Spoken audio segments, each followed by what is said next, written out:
Chicken pox की बात करता हूँ तो chickenpox it is a viral disease caused by the varicella zoster virus.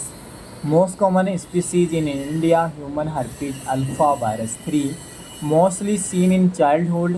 Second attack rate 0% होता है, सेकेंडरी अटैक रेट 90% होता है चिकन पॉक्स। इंक्यूबेशन पीरियड 14 से 16 डेज और मोड ऑफ ट्रांसमिशन ड्रॉपलेट और कंजेनाइटल बेरिसेला फर्स्ट ट्राइमेस्टर में हो सकता है। साइन और सिम्टम की बात करूँ तो sneezing, sore throat, fever, fatigueness और malaise. Then the appearance of the rashes, first appearance at the trunk, superficial and the symmetrical centripetal races present at the trunk but not involved in the palm and the sole. Drop rose petal appearance होता है, pleomorphism में होता है। Macule plus papule plus vesicle plus scabies 4 to 7 days में। 4 stage present simultaneously.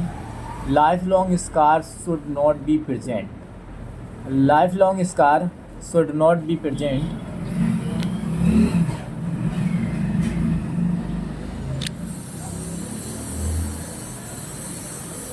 Diagnosis की बात करता हूँ तो assess by the classical sign and symptom, drain the vesicle fluid and assess presence of the varicella zoster virus, complication due to the reactivation of the varicella zoster viruses causes herpes zoster और सिंगलेस।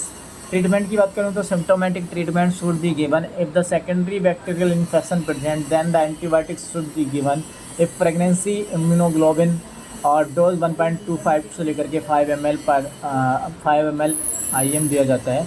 Isolation की बात करूँ तो 1 to 2 day before to 4 to 5 days after तक किया जाता है। Prevention vaccine live 0.5 ml to 5 ml IM दिया जाता है। स्ट्रेन की बात करूँ तो ओका।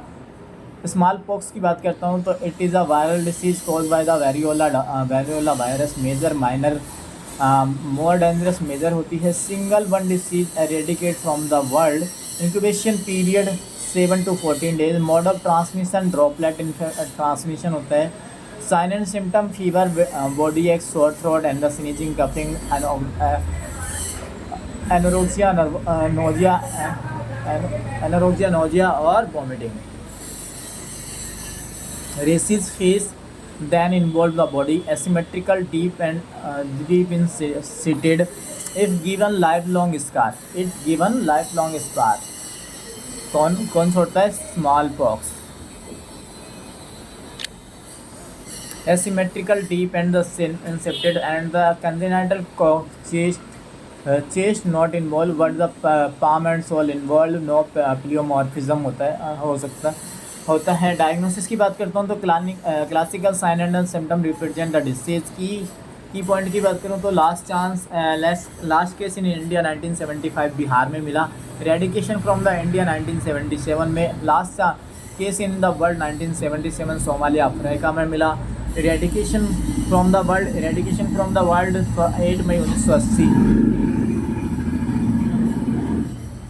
हाउ टू पॉसिबल, ये कैसे पॉसिबल हो पाया कि हमारे इंडिया से मतलब रेडिकेट हुई?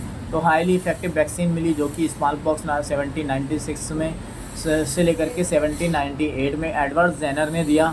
और बात करूं सेकेंडरी अटैक रेट तो 0% होता है, नो कैरियर स्टेज होती है, नो एनिमल रिजर्वायर होता है। इंटरनेशनल कोऑर्डिनेशन WHO के अकॉर्डिंग